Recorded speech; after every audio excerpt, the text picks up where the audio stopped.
En estos días estamos cumpliendo 12 meses de haber sido reportado el primer caso de COVID-19 en Guatemala. Podemos hablar de muchas cifras, posiblemente las más representativas, casi 180,000 casos positivos reportados y cerca de 7,000 muertes asociadas a COVID-19. Pero detrás de eso, también el cierre de muchas empresas, así como la pérdida de muchos empleos. Hubo días en que fuimos testigos de nuestras calles completamente vacías, algo jamás visto antes. Solo algunas industrias y servicios esenciales pudieron operar durante varias semanas, y poco a poco se fueron incorporando algunas otras, conforme entendimos que esta batalla era de muchos meses y que necesitábamos continuar trabajando y retomando algunas tareas, aunque con muchas restricciones y precauciones. El 2020 fue un año de resistencia. Estuvimos contra las cuerdas, luchando por sostenernos de pie. El 2021 es un año para remontar, pero la pelea no termina. Quedarse en posición de defensa contra las cuerdas no es sostenible. Somos vulnerables. Los hábitos de consumo cambiaron. Los hábitos de trabajo también. Debemos cambiar de estrategia. Hoy quiero hablarles de uno de los cambios de estrategia más importantes, la estrategia del lugar de trabajo, el workplace, como se le conoce en inglés. ¿Qué ha sucedido en los últimos meses? En el 2020, la mayoría de empresas, en la mayoría de países del mundo, tuvieron que migrar, al menos parcialmente, a un esquema de trabajo remoto. Cientos de millones de trabajadores administrativos en el mundo migraron de trabajar en la oficina a trabajar desde la casa.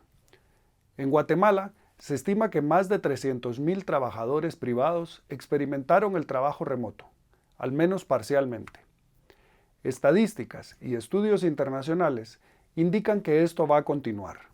No son los comentarios de una o dos celebridades o CEOs, son estudios sustentados, como el de McKinsey Global Institute, llamado El futuro del trabajo después de COVID-19 y publicado en febrero de este año. Indica que en países desarrollados hasta un 20 o 25% de todos los trabajadores pueden quedar trabajando de manera remota post-pandemia, al menos parcialmente.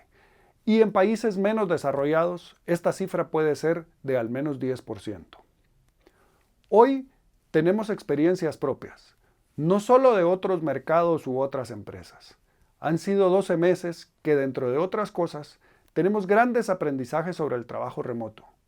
Ya no solo es literatura, son experiencias vivas en nuestro país, con nuestra propia gente, nosotros mismos. ¿Qué vamos a hacer con eso? De nosotros, los líderes de las organizaciones, depende. ¿Qué hemos aprendido? El principal y mayor aprendizaje: el trabajo remoto funciona, es posible. Se rompió el paradigma que teníamos que estar todos, todo el tiempo en la oficina. Y cuando no lo estábamos, los jefes se ponían nerviosos. Las empresas han continuado sus operaciones y en muchos casos han evidenciado incluso incrementos en productividad. Pero el péndulo se fue hasta el otro lado, inicialmente por la emergencia de la pandemia. Pero nos hemos dado cuenta que en ese otro extremo, 100% remoto, nos hace falta la interacción, nos sentimos aislados. A veces comenzamos a sentirnos desorientados entre la vida de casa y la vida de trabajo. Ahora necesitamos que vuelva el péndulo a un punto de mayor balance para que sea sostenible en el tiempo. Y viene el segundo gran aprendizaje. Al parecer, el modelo que más beneficios puede traer es el híbrido o blended, consistiendo en trabajar unos días en la oficina principal y otros días a distancia o de manera remota. Para comenzar, quisiera dejar claro, si no se tienen las condiciones adecuadas, no es recomendable hacer trabajo remoto, ni siquiera parcialmente, a menos que sea por emergencia. El híbrido no se trata de trabajar un día con buenas condiciones y equipamiento y un día con condiciones precarias y fuera de control. De ser un día productivo y el otro no. De un día hacer bien las cosas y otros no. Usted en la oficina no permitiría un día sí y un día no, se tuvieran las condiciones necesarias, como la limpieza de los baños, el funcionamiento normal de Internet. los espacios suficientes para todo el personal y no estar saturados uno encima de otro, la bulla de otras oficinas o construcciones aledañas, el funcionamiento del aire acondicionado. Todo lo anterior lo puede soportar como algo ocasional, como una falla excepcional, pero no como algo cíclico de un día sí y un día no. El híbrido se trata de brindar a cada situación o momento de trabajo las condiciones adecuadas y generar un ganar-ganar, sacar lo mejor de ambos mundos, del mundo remoto y del mundo presencial. Necesitamos ciertos días estar en contacto con personas de nuestra empresa y nuestro equipo de trabajo. Algunas actividades, como las inducciones de nuevos elementos, las revisiones de desempeño, especialmente cuando hay algo crítico, nuevos proyectos o cambios de estrategia, proyectos o retos que requieren hacer un brainstorming, comunicados importantes, celebrar los logros, simplemente socializar y charlar con compañeros, construyendo la relación y la empatía. Pero esto no es todo el tiempo, ni todas las personas en la misma dimensión. Otros días, no es necesario estar recorriendo largas distancias para ir a una oficina a hacer tareas que más bien requieren de cierta concentración y no tener interrupciones. El sistema híbrido permite por lo menos algunos días ahorrar ese tiempo y dinero en el commuting y mejorando la calidad de vida de las personas. Si hay algo que hemos aprendido a apreciar en esta pandemia, es poder dedicarnos tiempo a algunas cosas que habíamos hipotecado por un salario. Dejar de ir a hacer chequeos médicos, dentales, compartir las comidas con la familia, llegar temprano para jugar con los hijos, compartir con ellos momentos importantes, hacer algún tipo de ejercicio, aunque sea caminar. El tercer aprendizaje, tal vez no tan evidente para todos, las oficinas no volverán a ser lo mismo post-pandemia. Fruto de la experiencia, pre y durante la pandemia, entendemos con mucho más claridad que hay dos necesidades o dos momentos o dos tipos de ambientes de trabajo necesarios. El individual u operativo y el grupal o colaborativo. Para el trabajo individual, más operativo o transaccional, necesitamos ciertos elementos básicos, para lo cual no es necesario ir a las oficinas principales. Según las tareas desempeñadas, para muchas posiciones puede bastar con un buen espacio de trabajo en casa, un espacio privado y donde podamos trabajar sin interrupciones, un internet estable, un mobiliario adecuado que no me ocasione cansancio excesivo o riesgo de desarrollar lesiones ocupacionales. Para otras tareas y para muchas personas que no tienen un buen espacio de trabajo en casa, el poder ir a un coworking u oficina satélite puede ser lo mejor. Incluso podrían pasar más días en esos espacios que lo que normalmente se recomienda para trabajar desde casa. Pero qué mejor si queda cerca de casa. No tiene sentido hacer travesías diarias en el asfixiante tráfico para disponer de ese espacio con condiciones básicas. Para el trabajo grupal o colaborativo, necesitamos otro tipo de instalaciones y de ambiente, además de un punto bastante céntrico para todos. Y esta es normalmente la razón de ser de la oficina principal o algún lugar de eventos, donde podamos conversar, rayar una pizarra, discutir apasionadamente nuestras ideas, romper la barrera de la distancia. Lo que muchos no saben, no conocen o no han dimensionado. Primero, cada quien está viviendo muy distintamente su experiencia de trabajo desde casa. Para muchos es un placer, para otros es un infierno. El tamaño de la vivienda, los espacios dentro de la misma, la dinámica de una familia numerosa, los entornos ruidosos, representan una carga adicional para aquellos que necesitan concentrarse y cumplir con su trabajo. Debemos entender y valorar que a medida que las vacunas comienzan a llegar y los tratamientos y protocolos médicos son cada vez más certeros contra la pandemia, tenemos otras áreas de la vida humana que debemos cuidar. La salud mental y emocional de esos millones de trabajadores atrapados en una casa que hoy es colegio, oficina de varios y todo de un poco a la vez.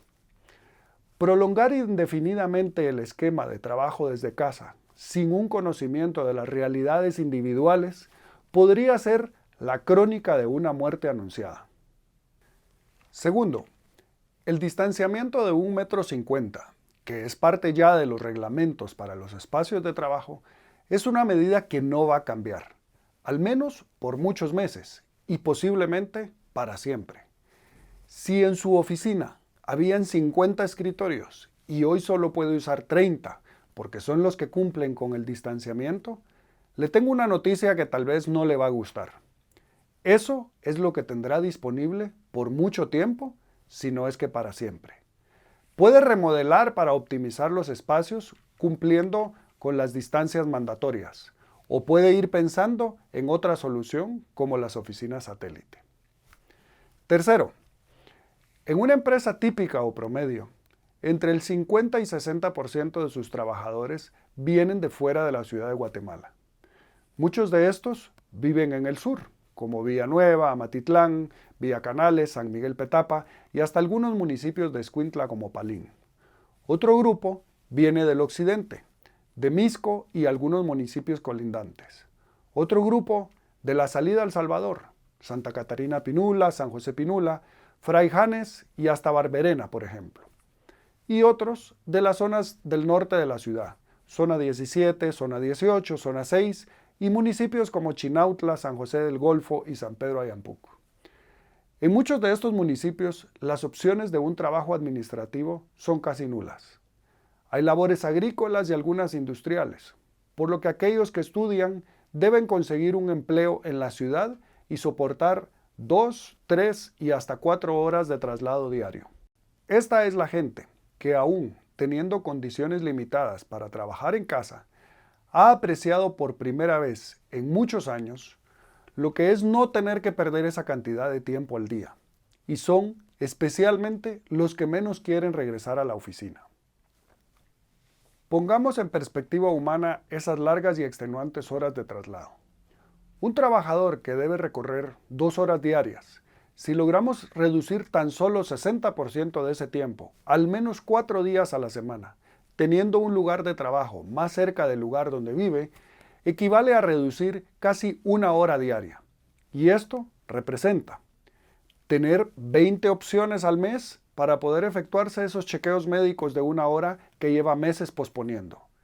Más de 9 periodos por semana de 30 minutos para leer un libro con sus hijos o revisar alguna tarea. Hacer más de 4 horas por semana de ejercicio, impactando positivamente su salud física y mental. Disponer de 30 días más de vacaciones al año si trabajara a esas horas disponibles. Y dejamos de lanzar a la atmósfera alrededor de 1 tonelada de CO2 al año por cada una de estas personas. Normalmente no nos ponemos a pensar en el impacto social que esto, que nos habíamos acostumbrado a ver como normal, tiene. Cientos de miles de trabajadores y sus familias están viviendo al límite, hipotecando una vida normal por un empleo y un salario. ¿Cuáles son los retos y la agenda que tenemos por delante? La sostenibilidad. Debemos cuidar nuestro ambiente. No podemos seguir contaminando nuestro planeta. Si podemos reducir los recorridos innecesarios, estamos ayudando al planeta y al tráfico de nuestras comunidades. La calidad de vida de nuestros trabajadores y sus familias. ¿Cuál es el balance de vida que estamos dando a nuestros trabajadores? ¿Y en manos de quién estamos dejando la educación y formación de sus hijos, esas futuras sociedades? Y tener una estrategia que permita atraer y retener al mejor talento. Esas nuevas generaciones que nacieron en la era moderna de las comunicaciones y que ven como un absurdo el perder su vida metidos en un carro o un bus para hacer lo que podrían estar haciendo desde casa. Ahora que hemos hecho un recorrido por los aprendizajes de estos 12 meses de trabajo remoto, ¿cuáles son las 3 tareas que debe realizar? Haga un estudio para conocer la realidad de sus trabajadores y de su empresa. Construya un plan que pueda ser sostenible y donde vaya evolucionando gradualmente hacia nuevos esquemas. Hay varias opciones más que solamente el home office. Comience ahora, No siga postergando lo impostergable. Lo que lo puso a flote en el 2020 podría ser lo que le ocasione una nueva emergencia interna en el 2021. Consúltenos en Smart. Con gusto podemos apoyarles.